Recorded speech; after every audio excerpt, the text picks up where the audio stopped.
Yo, brother, you're on location with a Geek at Zolocon 2023. I'm Mark, a.k.a. the little black dude, and I am here with one of the Ghostbusters that I've come across during the time I've been here. Would you introduce yourself, please?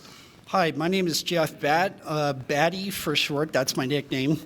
There was already a Jeff in my group, so they couldn't call me Jeff, but I'm a member of the Delaware Ghostbusters and the Keystone Ghostbusters, and I discovered this event 3 years ago, and it's my favorite place, coolest venue in the world. I mean, look at what's behind me. Mm-hmm. Looks like a containment unit almost. That is exactly what I'm thinking here. It is a great time to come out to this place here, and I really am glad to meet somebody new. I actually know that you are connected to the Keystone Ghostbusters through another friend of mine who I've also interviewed on the channel here, Zach Graybill. If you go into the down low, you'll be able to find that interview as well. So tell me a little bit about how you got into ghostbusting. How did I get into ghostbusting? Well, I did not do it as a kid. I kind of rediscovered it later in life, and it was in 2018. I was in a Halloween parade as something else. And I walked so fast that I basically outran everybody in the parade, and I got up behind the Ecto-1 that was in the parade. I met the guy driving the Ecto-1. He was part of a group in Delaware that did Ghostbusters cosplay. And I just remember seeing that and thinking, like, why did nobody tell me this was a thing? I would have done this years ago. So that night, I went to the Spirit Halloween store, and I bought the Proton Pack. I bought the PKE mirror, the goggles, and the walkie-talkie, and then I started to put a costume together. Now, 4 years later, I upgraded all my equipment. I'm trying to make it look as screen accurate as possible, and it's all about the details, really. That is awesome. What is it that you have that you are most proud of on your setup here? Well, I did get this new Hasbro Spengler Proton Pack from the Ghostbusters Afterlife movie. This was a crowd-funded campaign. It was made by Hasbro, same company that makes Nerf guns and Super Soakers, but they made this awesome toy here. Don't you love it? It's just way beyond anything we had when we were growing up. And so, people donated money to this campaign, and so this pack could be made. And when they met funding goals, they added more functions to it. Like this wand can actually turn the pack on now. That's very cool. So this wand was released in 2020 as an Afterlife promo. And the wand was originally just by itself, but the pack adds a hose so you can connect to it.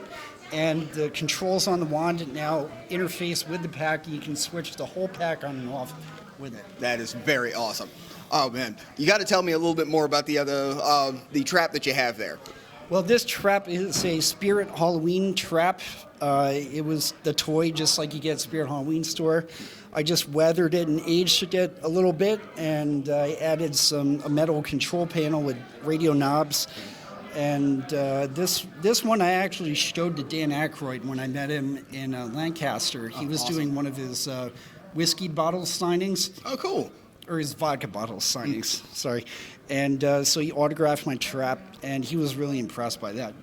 That is very cool. I bet that was a big, it had to have been a big deal for you when you get an original Ghostbuster that is excited by something that you've made. Well, when I got in the room with him, I showed up at like 8 in the morning. I didn't get to see him until 9 o'clock at night. That's how long we had to stand in line. Goodness. When I finally got in there, I was worried that I would just like freeze up and not be able to talk to him or anything, because this is my icon right in front of me, sitting at a table, signing stuff. And I told him I couldn't sit down for the picture, so he actually got up and shook my hand. Oh, wow. And he looked at my gear, he just said, "You have a beautiful kit, man." That is really awesome. His words.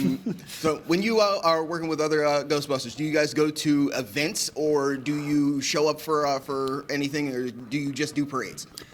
I do parades. I do a lot of things on my own. I don't feel like I necessarily need to be part of a group. I find that I get more individual attention if I go to events like this.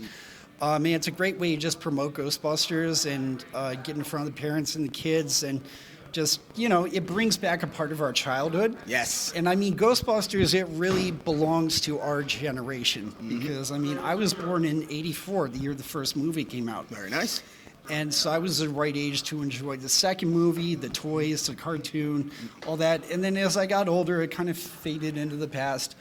But then a couple years ago, I just rediscovered it, and I realized that there was a new movie coming out. And so I kind of rode the crest of the wave, and it was great. So what advice do you have for anybody who wants to get into cosplaying? Just start putting together a costume and talk to other people. There's lots of Facebook groups online where you can share ideas and get knowledge from other people who build costumes. And it's for all ages, all different skill levels. So what's more important, rather than being totally accurate, it's more important the creativity that you put into it and the hard work.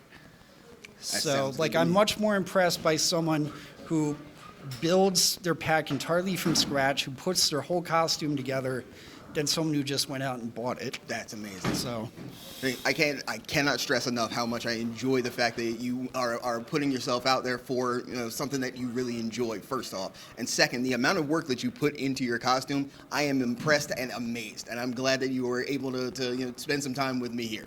We're going to try and get a couple of more people from Zolocon 2023. But until then, this is the little black dude. Put your fist up with me. Stay geek and proud.